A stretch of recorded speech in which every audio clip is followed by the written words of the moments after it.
Israel. এই অবস্থায় Israeli হামলায় বিপর্যস্ত লেবাননের পাশে দাঁড়িয়ে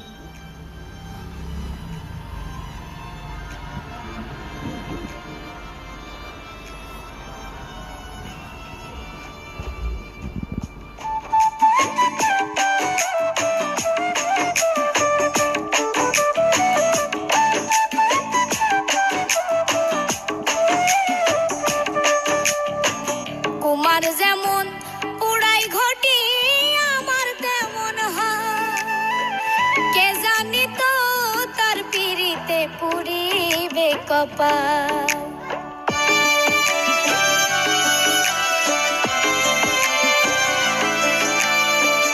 কুমার যেমন উড়াই ঘটি আমার তেমন হয়, কে জানি তো তার পিড়িতে পুরিবে কপাল।